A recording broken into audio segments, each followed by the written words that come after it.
त्यसरी swipe and right गर्नको लागि कुनै पनि एप्लिकेसनको जरुरत छैन यदि तपाईको स्यामसङ मोबाइल छ भने, किनकि त्यो भनेको सबै स्यामसङ किबोर्डमा हुने फ्यासिलिटीहरू हुन्। त्यही भएर तपाईहरुले स्यामसङ मोबाइल एक्टिभ गर्नुस्। प्राय मान्छेहरूले अहिले मैले देखेको छु हाम्रो किबोर्ड युज गर्छन्। हाम्रो किबोर्ड अब आफूलाई जस्तो सजिलो लाग्छ त्यही युज गर्ने हुन चाहिँ, तर जुन मैले अहिले बताएको यो आइडियाले लेख्नको लागि जुन स्वाइप एन्ड राइट तरिकाले लेख्नको लागि चाहिँ स्यामसङ किबोर्डै चाहिन्छ। हाम्रो किबोर्डमा यो छैन, फिचर छैन। त्यो कारणले गर्दा स्यामसङ किबोर्ड एक्टिभ गर्नु। स्यामसङ किबोर्ड एक्टिभ गर्नको लागि त अब त्यो त खासै भन्नु नपर्ला, सेटिङमा जाने हो। सेटिङमा गएर मेरो चाहिँ जनरल म्यानेजरमा छ, कसैकोमा ल्याङ्ग्वेज एन्ड इनपुट भन्नेमा हुन्छ। मेरो जनरल म्यानेजरभित्र ल्याङ्ग्वेज एन्ड इनपुट छ। ल्याङ्ग्वेज एन्ड इनपुटलाई सेलेक्ट गर्नुहोस् अनि किबोर्ड सेलेक्ट गर्नुहोस्। यहाँ सेकेन्डमा हेर्नु keyboard on screen keyboard Samsung keyboard भनेको छ। फिजिकल किबोर्ड नट कनेक्टेड भयो भनेको छ। अब मैले हामीलाई चाहियो अन स्क्रिन किबोर्ड एक्टिभ गरेँ। मेरोमा एउटा मात्रै छ स्यामसङ किबोर्ड, यो मात्र छ। यसमा इङ्ग्लिस, युके अनि यो कोरियन अनि नेपाली मैले तीनटा राखेको छु। यसमा तपाईहरुले जतिवटा ल्याङ्ग्वेज नि थप्न मिल्छ। अब यसको बारेमा नि म अहिले तपाईलाई बताउँला यही भिडियोमै। यो चाहिँ के हो भने हामी यो भन्दा अहिले जुन हामीले अहिले यो सिक्न लागेको छ त्यो त्यतातिर जाउँ। स्वाइप टच एन्ड फिडब्याक भनेको छ।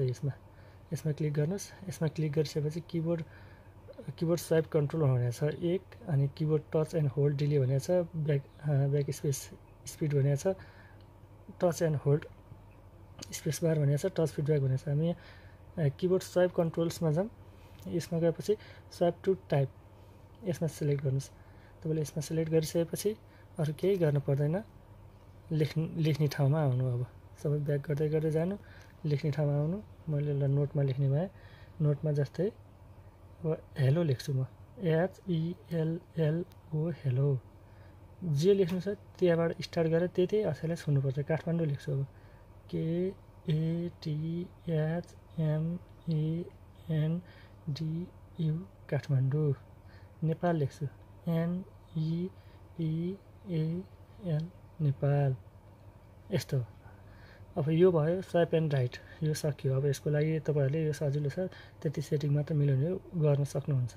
अब मैले अघि तपाईलाई भनेको थिएँ नेपाली, कोरियन र इङ्ग्लिस, युके भनेको थिएँ। अब जस्तो मेरो यहाँ ब्याक स्पेस बारमा हेर्नुहोस्, यहाँ इङ्ग्लिस युके भनेर दिएको छ।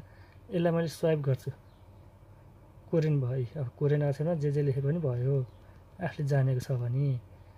फेरि यसलाई स्वाइप गर्छु नेपाली। ल हेर्नुहोस् नेपालीमा जे लेखे नि भयो, कताबाट के लेख्ने हो। अनि फेरि स्वाइप गरेँ, फेरि इङ्ग्लिस आयो। यदि तपाईहरुले यति बाहेक पनि अब तपाईहरुले जापानिज सक्नुहुन्छ भने जापानिज हाल्न सक्नुहुन्छ, चाइनिज सक्नुहुन्छ भने चाइनिज हाल्न सक्नुहुन्छ। आफूले जुन ल्याङ्ग्वेजमा लेख्न मन लाग्यो त्यो ल्याङ्ग्वेज तपाईले यहाँ इनपुट गर्न सक्नुहुन्छ। तर यसको लागि फेरि त्यही सेटिङमा गएर ल्याङ्ग्वेजहरू त्यसमा एड गर्नु पर्यो अनि मात्र यहाँ आउने भयो। मैले 3टा ल्याङ्ग्वेज एड गरेको छु, त्यही भएर 3टा आयो। तपाईहरुले जतिवटासम्म पनि एड गर्न सक्नुहुन्छ। तपाईहरुलाई हाम्रो भिडियो कस्तो लाग्यो? यदि राम्रो लागेको छ भनेदेखि हाम्रो च्यानललाई सब्स्क्राइब गरिदिनुहोस्, भिडियोलाई सेयर गरिदिनुहोस्, लाइक गरिदिनुहोस्, कमेन्ट गरिदिनुहोस्। हामी यस्तै भिडियोहरू अरू पनि लिएर आउँछौँ।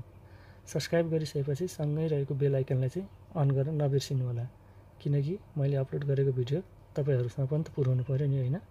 ल यति भन्दै भिडियोलाई यहीँ अन्त्य गर्छु। धन्यवाद।